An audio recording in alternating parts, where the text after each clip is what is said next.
Hello, light workers and beautiful star beings. I'm Cindy Ola with Sacred Garden Yoga, and I've come to talk to you today about your dark side. And yes, whether you want to admit it or not, you do have one.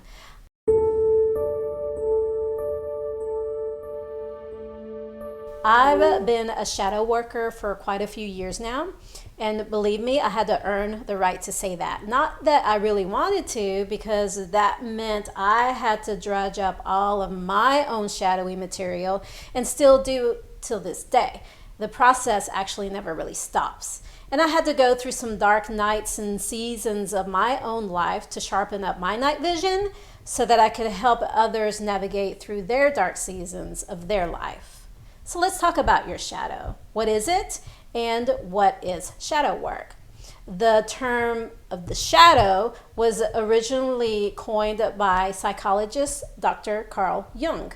He realized that our psychological health was very much affected by aspects of our personalities that we have chosen to reject or suppress or to push down.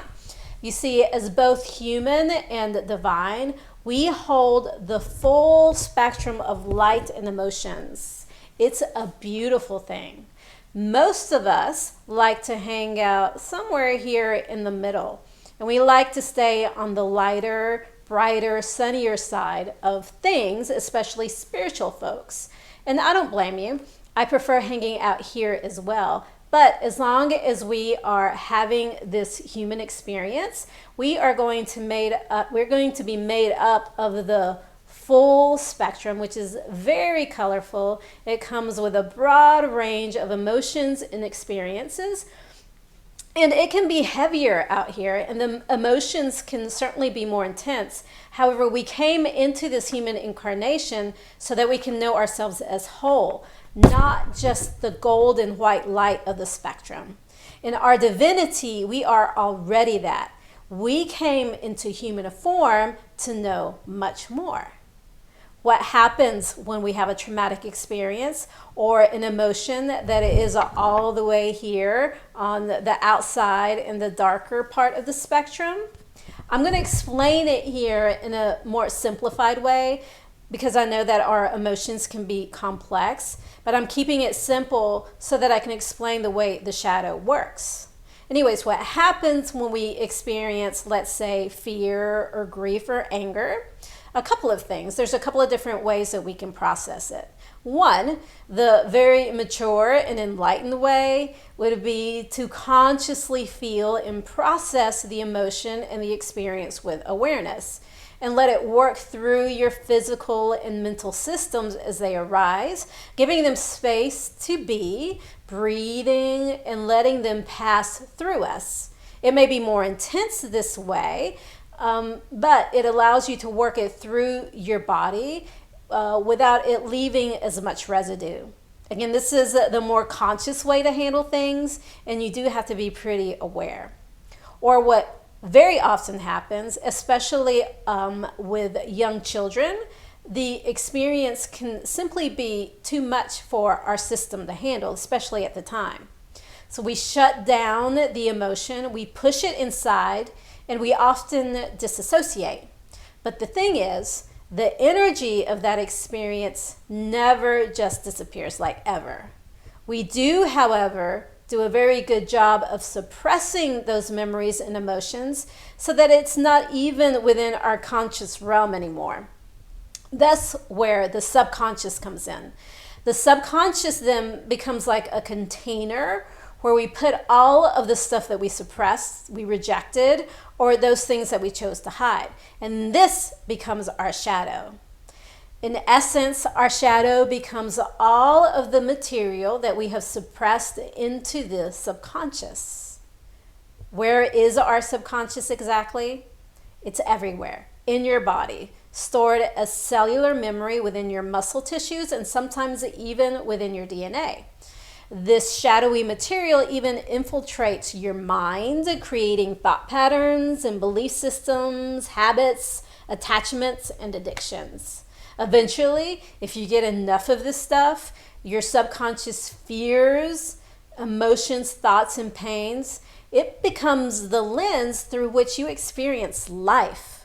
In other words, you begin to live and experience life through the lens of your past, through the lens of your wounds and your fears, instead of through a clear lens that is fresh, new, and in the vibrant present moment.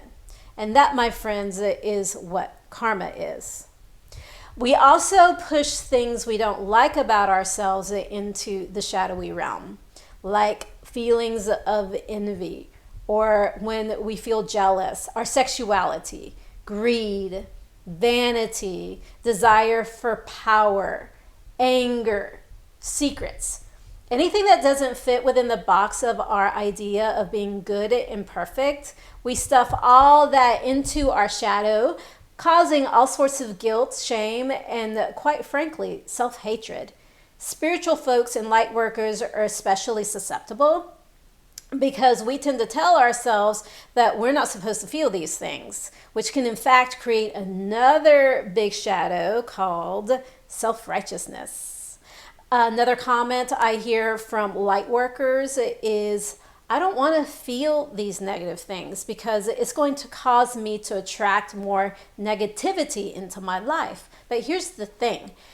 If all of those feelings and emotions are festering inside of you, and you have some self-hatred stacked on top of that because you're not supposed to be feeling those things, then you, my friends, are already attracting more of that negative stuff into your life because your subconscious has a lot more magnetism and manifesting power than your conscious. It's like that picture of the iceberg where the tip of the iceberg that's up on the surface, that's your conscious mind. Where the rest of the iceberg that's submerged down into the water, it's the bigger hunk of it, that's the subconscious. Shadow work, then, it's the process of making the subconscious conscious, of leaning into yourself and into all the parts of yourself that you've never dared to love and meeting that with self-acceptance. It's shining the light of awareness and consciousness to every part of you that has ever felt neglected, rejected, hated, betrayed, hurt, or lost, and bringing them out of the dark so that you can be whole again and restore that beautiful and lustrous full spectrum being that you are. I know that shadow work is a trend these days, but I must emphasize that it isn't fun. It's supremely uncomfortable, it's confronting, and it can be quite intense. It requires you to be radically honest with yourself, which is why a good portion of the population prefers not to even go there. However, for most of us who are on a soul journey, we're gonna be required to do it at some point. When we do, the point, though, it's not to stay down in our shadow and to ruminate. I see people making that mistake a lot as well. Our shadow is not necessarily a logical place. I mean, how logical are our emotions? It's usually not helpful to go in there and to dissect every bad thing that has ever happened to you. That in itself can keep you in a dark and heavy place, which is why it's not a bad idea to have someone to help navigate you through. Get some help when you're going through that process. How do you know if you might need some shadow work in your life? I'll give you a few tips, a few hints. 1, you feel like you've tried everything, but in Bill Murray style, like in Groundhog Day, you keep waking up in what feels like a time loop to the same old story over and over again. Karma. Number 2, you know that you have enormous potential and talent, but there is something that's keeping you stuck, and you have really mastered the art of self-sabotage.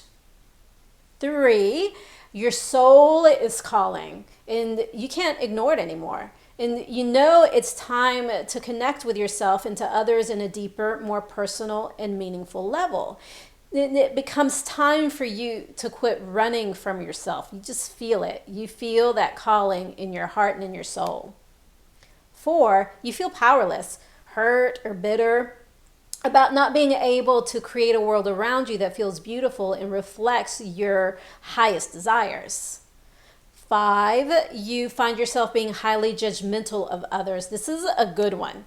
Since most of our shadows are subconscious, the universe had to find a way to show your shadows to you. Of course, being the genius that the universe is, it projects your shadows onto other people.